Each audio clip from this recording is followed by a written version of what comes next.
দর্শক শুনছিলেন mercantile bank সংবাদ শিরোনাম, এবার বিস্তারিত। তীব্র তাপপ্রবাহের কারণে শিক্ষা প্রতিষ্ঠান খোলার পরদিন থেকে আবার বন্ধ ঘোষণা করা হলো। আজ থেকে ঢাকা, চুয়াডাঙ্গা, যশোর, খুলনা ও রাজশাহী জেলার সব মাধ্যমিক স্কুল, কলেজ, মাদ্রাসা ও কারিগরি শিক্ষা প্রতিষ্ঠান বন্ধ থাকবে। রোববার এক বিজ্ঞপ্তিতে জানানো হয়, স্বাস্থ্য মন্ত্রণালয় ও আবহাওয়া অধিদপ্তরের সঙ্গে পরামর্শ নিয়ে সিদ্ধান্ত নিয়েছে শিক্ষা মন্ত্রণালয়। তবে যেসব শিক্ষা প্রতিষ্ঠানে শীতাতপ নিয়ন্ত্রণ ব্যবস্থা আছে সেসব প্রতিষ্ঠান চাইলে খোলা রাখতে পারবে। তবে প্রভাতী শাখায় ক্লাস হওয়ায় প্রাথমিক স্কুল খোলা থাকবে বলে প্রাথমিক ও গণশিক্ষা মন্ত্রণালয় জানিয়েছে।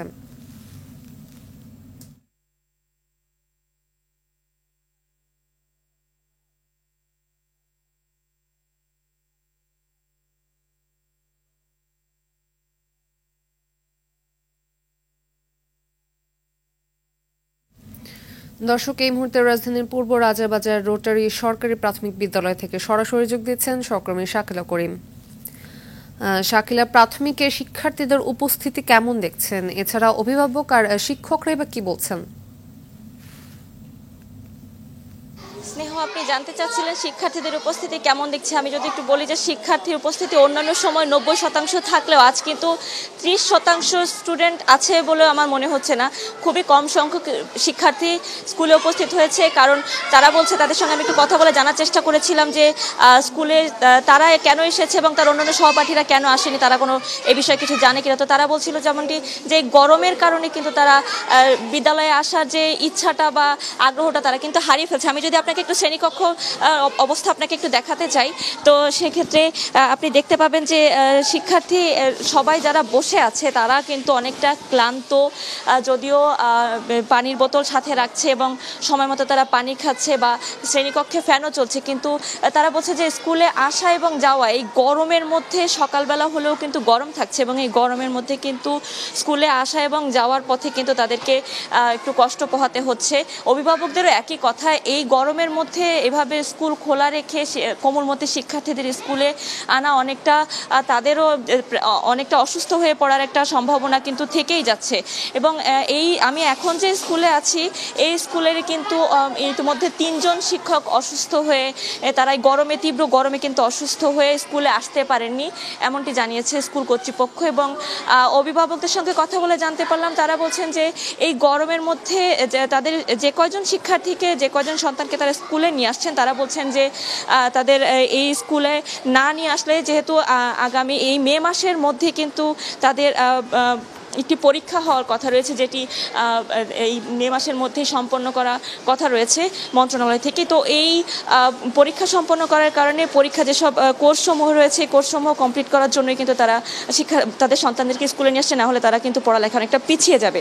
তো এই গরমে আমি যদি আপনাকে আরেকটু জানিয়ে রাখি, গতকাল কিন্তু 3 জন শিক্ষকের মৃত্যুর খবর আমরা জানতে পেরেছি তীব্র গরমে, হিট স্ট্রোক, এবং সারা দেশে প্রায় 17 জন মানুষের মৃত্যু হয়েছে এই গরমে।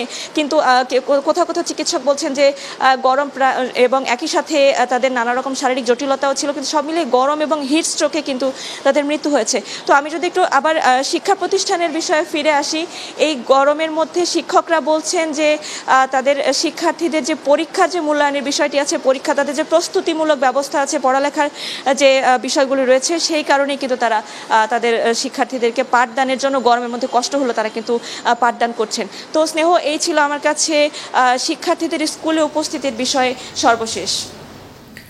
ধন্যবাদ। এদিকে দেশে 19 জেলার উপর দিয়ে এখনও তাপপ্রবাহ বয়ে যাচ্ছে। এর মধ্যে যশোর ও রাজশাহী জেলার উপর দিয়ে অতি তীব্র তাপপ্রবাহ এবং টাঙ্গাইল, ফরিদপুর, গোপালগঞ্জ, নওগাঁ, পাবনা, নীলফামারী ও খুলনা বিভাগের উপর দিয়ে তীব্র এবং ময়মনসিংহ, মৌলভীবাজার, রাঙামাটি, চাঁদপুর, নোয়াখালী, ফেনী ও বান্দরবান, ঢাকা, রাজশাহী ও রংপুর বিভাগের অবশিষ্টাংশ এবং বরিশাল বিভাগের উপর দিয়ে মৃদু থেকে মাঝারি ধরনের তাপপ্রবাহ চলছে, তা অব্যাহত থাকতে পারে। সিলেটের সর্বোচ্চ তাপমাত্রা 42.2 ডিগ্রি সেলসিয়াস। এছাড়া চট্টগ্রাম ও সিলেট বিভাগের 2-1 জায়গায় বৃষ্টির সম্ভাবনা রয়েছে।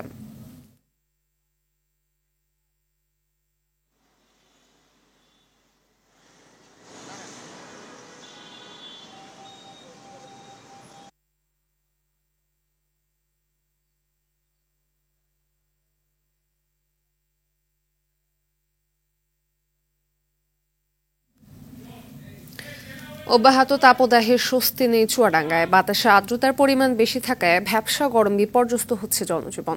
নষ্ট হচ্ছে ধান, ভুট্টা, কলা, আম, লিচু সহ মৌসুমী ফসল। আরও 2 দিন এমন পরিস্থিতি বিরাজ করবে বলে জানিয়েছে জেলা আবহাওয়া অফিস। মেহেরপুরে তীব্র গরমে ক্ষেতের ফসল নষ্ট হয় দুশ্চিন্তা কৃষকরা।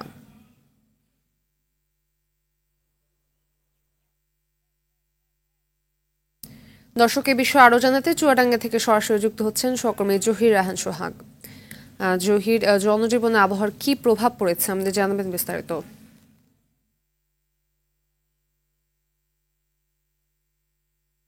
ফাতিমা, সংবাদে দর্শকদের যেমনটি আপনি জানাচ্ছিলেন, আসলে টানা এই যে তাপদাহ, এই তাপদাহ কিন্তু প্রথমে মাঝারি থেকে তীব্র এবং তীব্র থেকে অতি তীব্র তাপদাহে কিন্তু রূপ নেয় এই চুয়াডাঙ্গায়। এই আমরা দেখেছি টানা 15 দিনের ভিতরে তিনি কিন্তু দেশের সর্বোচ্চ তাপমাত্রা কিন্তু চুয়াডাঙ্গা জেলায় রেকর্ড করা হয়েছে। গতকাল চুয়াডাঙ্গা জেলার তাপমাত্রা রেকর্ড করা হয়েছে 41.8 ডিগ্রি সেলসিয়াস।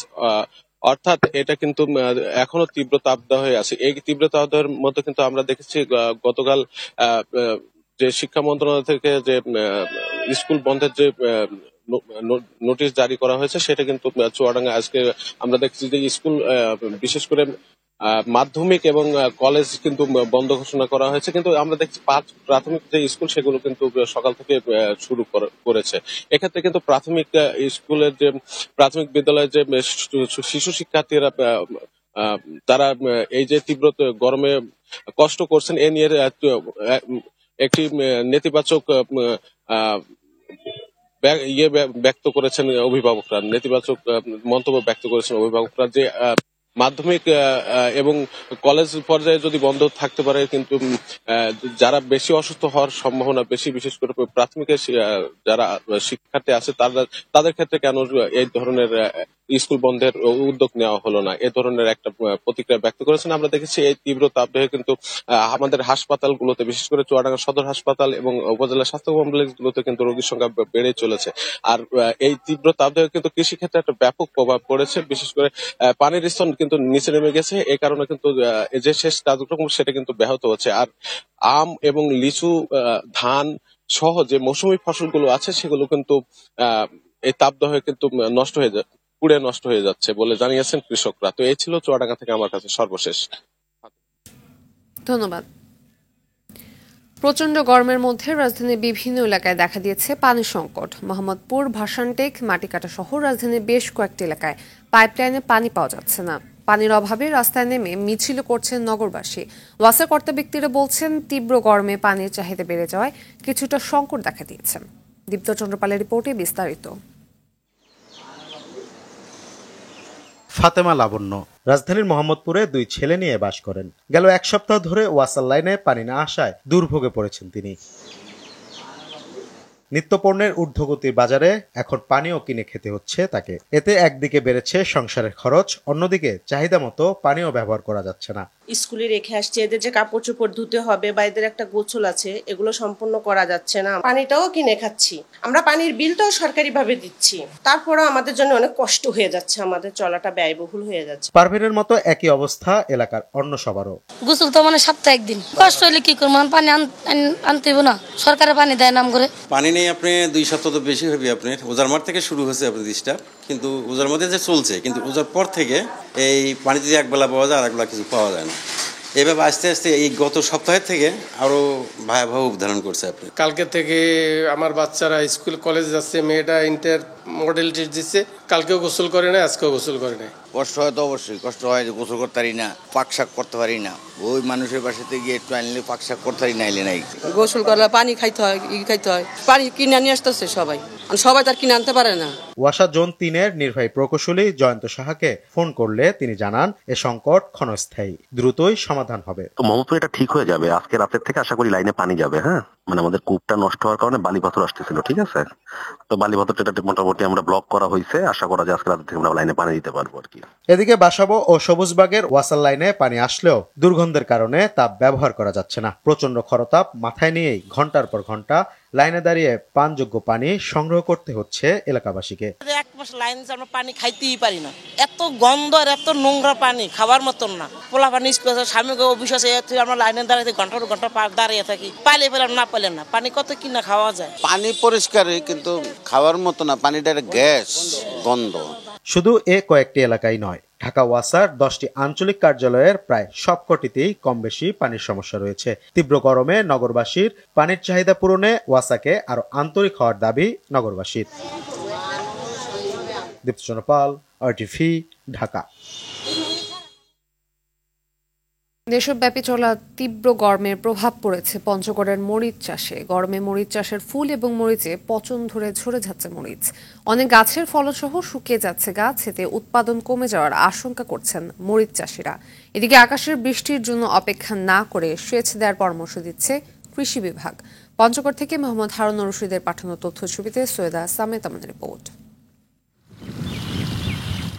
এভাবেই তীব্র গরমে পঞ্চগড়ে মাঠের পর মাঠের মরিচ গাছের পাতা হলুদ হয়ে যাচ্ছে। এতে বিপাকে পড়েছে জেলার মরিচ চাষিরা। ঘন্টার পর ঘন্টা সেচ দিয়েও সমাধান হচ্ছে না। চাষিরা জানায়, এবছর মরিচের ভালো ফলন হলেও তীব্র গরম আর বৃষ্টি না হওয়ায় মাঠেই মরিচ গাছ মরে যাচ্ছে। 1 বিঘা মাটিতে 20,000 টাকা খরচ হয়েছে, সবকিছু হয়ে গেছে, কিন্তু কি করবো, দুর্ভিক্ষের ব্যাপারে পানি বগারে মরিচ তো মরে যাচ্ছে। এখন কি করবো, তোলার সময় হয়ে গেছে, এখন তো মরিচটা মরে গেছে। বৃষ্টি হয় না, এই জন্য আমাদের ক্ষতি হচ্ছে। প্রতিদিন মেশিন দিয়ে পানি দিই, তাও তবু হয় না। অন্যান্য বছর বিঘা প্রতি 8 থেকে 10 মণ মরিচ উৎপাদন হলেও এবার প্রতি বিঘায় 5 থেকে 6 মণ মরিচ না পাওয়ার আশঙ্কায় চাষিরা।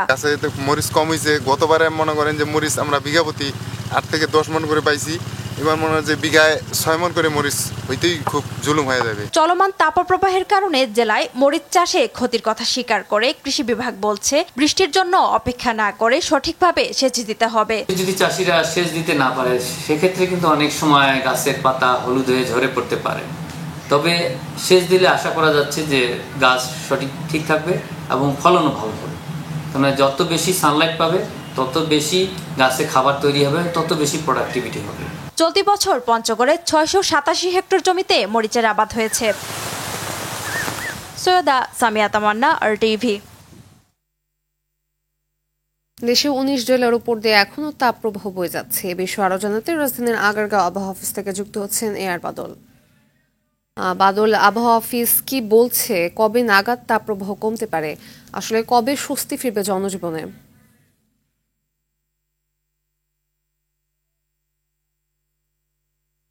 জেনেছি যে এই অবস্থা আরো বেশ কয়েকদিন যাবে, অন্তত পক্ষে টানা 5 দিনের মতো এই অবস্থা চলবে। হিট অ্যালার্ট চলছে এখন। আজ হিট অ্যালার্টের কয়েক দফার পরে আজকে দ্বিতীয় দিন, আগামীকালও হিট অ্যালার্ট আছে। তারপরে আসলে আবহাওয়া অফিস সিদ্ধান্ত নিবে যে তাপমাত্রা কতটা কমছে অথবা বাড়ছে, তার উপরে নতুন করে তাপমাত্রার যে অ্যালার্ট সেটি তারা জানাবে।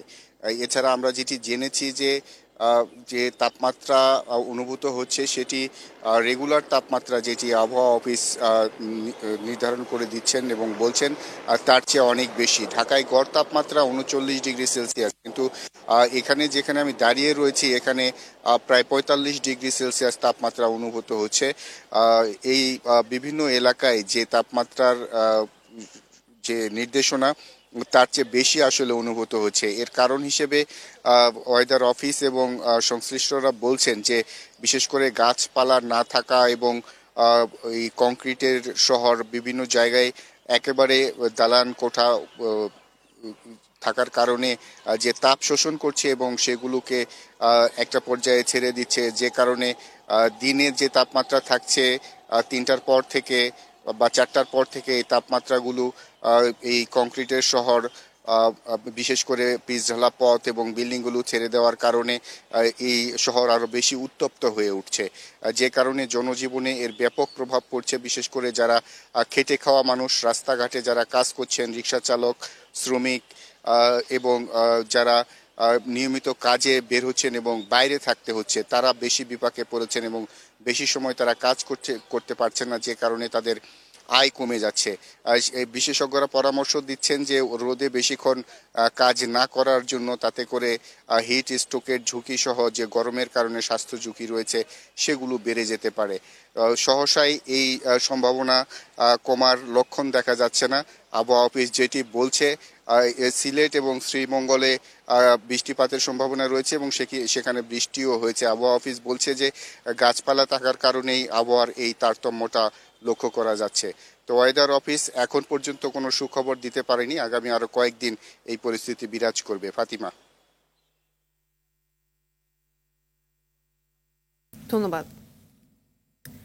তীব্র তাপপ্রবাহের বিরূপ প্রভাব পড়েছে নরসিংদীর পোল্ট্রি খামারে। প্রচণ্ড গরমে মারা যাচ্ছে মুরগি, ফলে কমছে ডিমের উৎপাদন। এতে দিশেহারা হয়ে পড়েছে খামারিরা। নরসিংদী প্রতিনিধি লক্ষণ বর্মনের তথ্যছবিতে আরও জানাচ্ছেন মৌসুমী রহমান।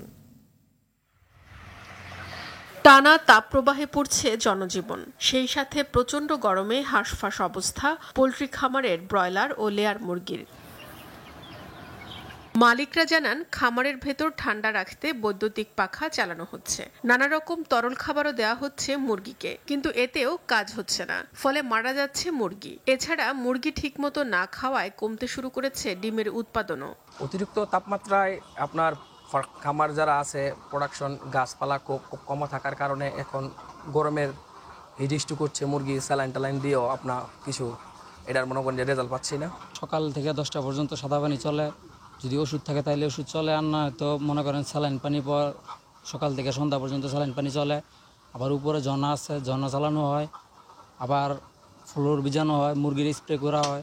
12টার সময় যদি কারেন্ট জায়গা বিদ্যুৎ চলে যায় তখন 12, 1, 2, 3 দেখা গেছে এই সময় করে পুরা মর্মান্তিক শয়ে মুরগি মারা যায়। এখন প্রতিদিন মনে করেন 2টা 3টা 2টা স্বাভাবিক দেখা গেছে, এরকম আছে 50টা 100 যেতে পারে। মানে একবার রুটসিডেনের কারণে দাদানটা নাই হাত মনে করেন একবারই শেষ। এমন অবস্থায় প্রাণী সম্পদ বিভাগের পক্ষ থেকে লিফলেট বিতরণ সহ খামারিদের দেওয়া হচ্ছে বিভিন্ন পরামর্শ। আর দীর্ঘমেয়াদী সমাধান পেতে খামারের পাশে গাছ রোপণের তাগিদ দিয়েছে পোল্ট্রি ব্যবসায়ী অ্যাসোসিয়েশন। যার ফার্ম আছে এসব তার জন্য খামারিরা যেন পর্যাপ্ত গাছ রোপণ করে খামারের আশপাশ।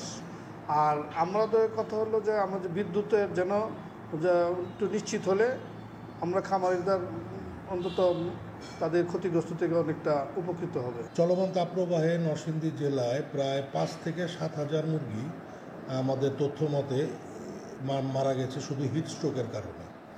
এর ফলে খামারি ক্ষতিগ্রস্ত হচ্ছে। এই গরমে কি করণীয়?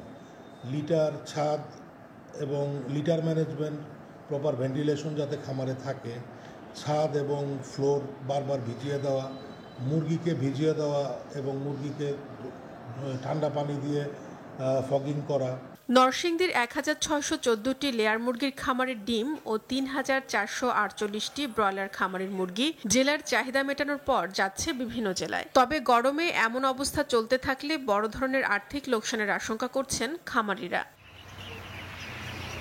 মৌসুমী রহমান, RTV। এবার অন্য প্রসঙ্গ। 33 বছর পূর্ণ হলো ভয়াল সেই 29 এপ্রিলের। 1991 সালের এদিন প্রলয়ঙ্করী ঘূর্ণিঝড় ও জলোচ্ছ্বাসের কথা মনে হলে আজও শিরে ওঠে উপকূলের মানুষ। দুঃস্বপ্নের মতো তাড়িয়ে বেড়ায় এখনো। তবু এ দ্বীপের বেড়িবাঁধ সহ নানা সমস্যার সমাধান মেলেনি আজও। সন্দ্বীপ সংবাদদাতা অপু ইব্রাহিমের তথ্যছবিতে ইমরুল কায়েসের রিপোর্ট। 1991 সালের এই দিনে প্রলয়ঙ্কারী এক ঘূর্ণিঝড়ে চট্টগ্রাম বিভাগের উপকূলীয় অঞ্চলে বয়ে যায় প্রায় 250 কিলোমিটার বেগে ঝোড়ো বাতাস আর 20 ফুট উচ্চতার জলোচ্ছ্বাসে প্লাবিত হয় উপকূলীয় এলাকা। বেসরকারি হিসাবে এই ঘূর্ণিঝড়ে 1,38,000 মানুষ প্রাণ হারান। বেশিরভাগই চট্টগ্রামের সন্দ্বীপ, মহেশখালী ও হাতিয়া দ্বীপের, যার মধ্যে শুধু সন্দ্বীপে প্রাণ হারান প্রায় 30,000 মানুষ। এই স্মৃতি আজও দুঃস্বপ্নের মতো তাড়িয়ে বেড়ায় উপকূলবাসীকে। 3টা সরে গেছে, একটা বাই সরে গেছে, তারপরে নৌকার জন্য জাল হাঁটতে আর সম্বল যা আছে সব সরে গেছে, কিছু পাই না। একটা সেরি মরা হয়েছে আর কিছু পাই না। সকালে রাত হয়েছে মায়ানমারে আমি তোমার ধরছি একটা গাছ ধরিয়েছিল, এই ছেলেটা পেটা ছিল তাড়াতাড়ি। আমার এই ছেলেটা সকাল আমার শ্বশুর বাড়ির গোটা আমার বসে গোটা ছাড়া ঢুকিয়ে দিই আমার শ্বশুর বাড়ি। ওখানে যে আজকাল গেছি, কালকে আমার এই ছেলেটা হয়েছে 91-এর ঘূর্ণিঝড়ের পর 33 বছর পার হলেও এখনো অরক্ষিত দ্বীপের বেড়িবাঁধ। 56 কিলোমিটার ব্লক বেড়িবাঁধের মধ্যে সম্পূর্ণ হয়েছে মাত্র 10 কিলোমিটার। বাকি অংশে মাটির বেড়িবাঁধ থাকলেও বেশিরভাগ জায়গা দিয়ে জোয়ারের পানি লোকালয়ে প্রবেশ করে। উপজেলায় শতাধিক সাইক্লোন শেল্টার থাকলেও ধারণ ক্ষমতা 300-র কম, অথচ মানুষের বসবাস 70 থেকে 80 হাজার। ফলে জীবনের ঝুঁকিতে স্থানীয়রা। সিগন্যাল উঠলে আঙ্গু করলে অন্য কথা না, আমরা বিল্ডিং তো বাজাও তো মরি আরি। সিঙ্গেল উঠলে ভিতরে মানে আশ্রয়কেন্দ্রে যাবের ব্যবস্থা করি, আশ্রয়কেন্দ্রে যাইছে নেমেলে মানুষ অনেক বেশি, কিন্তু আশ্রয়কেন্দ্রে একটা যাইরে কিছু করতে পারে না। গাড়িগুলো বেরিবাদ গুলো মনে করেন বলক বেরিয়ে ভালো হইতে কথা আর। এদিকে সন্দ্বীপ রক্ষায় 562 কোটি টাকা ব্যয়ে আরো 12 কিলোমিটার টেকসই বেড়িবাঁধ নির্মাণের আশ্বাস এই কর্মকর্তার। 10 কিলোমিটার পুরা এটা যেটা বলে যে সিসি ব্লকের মাধ্যমে পানি উন্নয়ন বোর্ড কাজ করেছে এবং সেটা সম্পূর্ণ সুরক্ষিত রয়েছে। টোটাল 564 কোটি টাকার একটা প্রকল্প তারা প্রস্তাব করেছে। এই টাকা দিয়ে একটা প্রকল্প বাস্তবায়ন করা হবে, যেটি করা হলে সম্পূর্ণ সন্দ্বীপকে আমরা সুরক্ষিতভাবে রাখতে পারবো। ইমরুল কায়েস, RTV।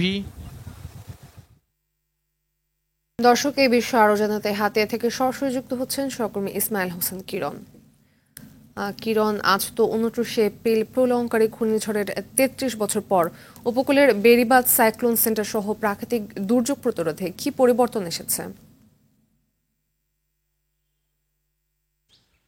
জি ফাতিমা, আপনাকে ধন্যবাদ।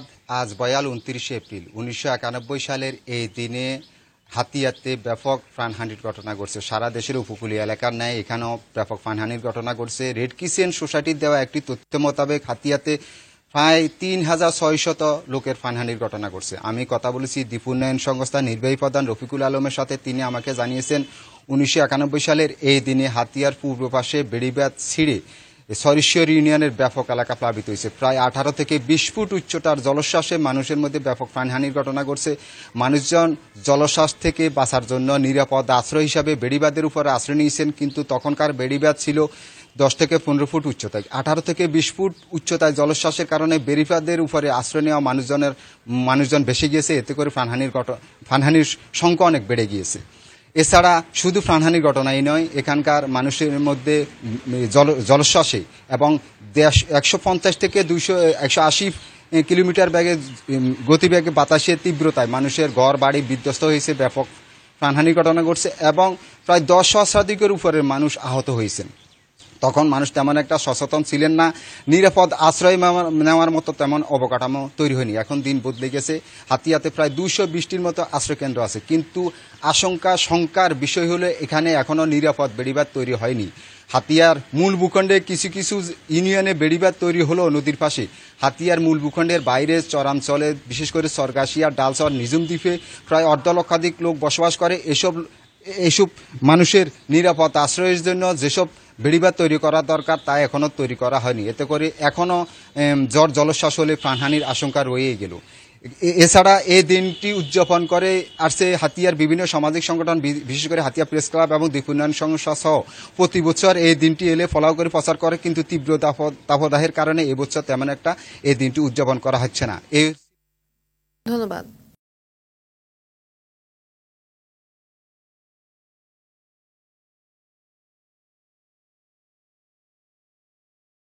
গাজায় গণহত্যা বন্ধের দাবিতে ছাত্র আন্দোলনে উত্তাল মার্কিন যুক্তরাষ্ট্র।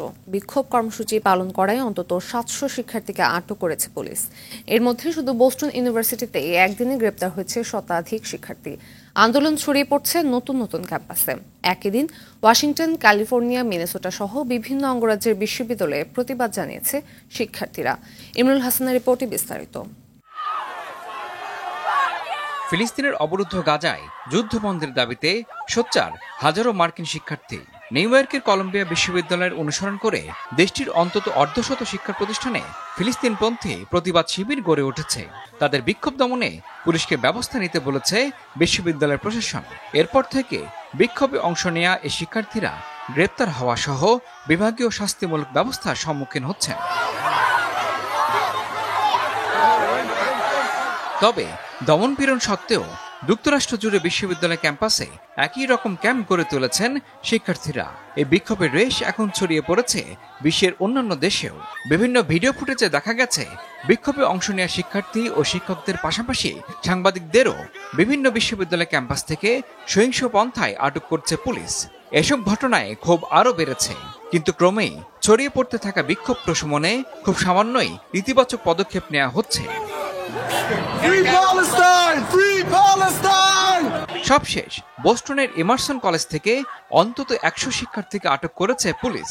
এছাড়া ওহাইও স্টেট বিশ্ববিদ্যালয় থেকে 24 জনের বেশি শিক্ষার্থীকে পুলিশি হেফাজতে নেয়ার ঘটনা ঘটে।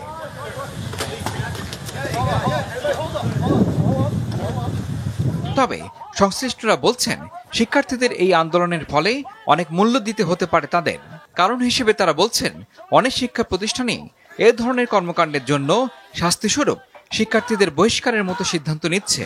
এর ফলে অনেক অভিভাবকেরই স্বপ্নভঙ্গের দশা হবার উপক্রম বলেও মন্তব্য করেছেন ভুক্তভোগীরা।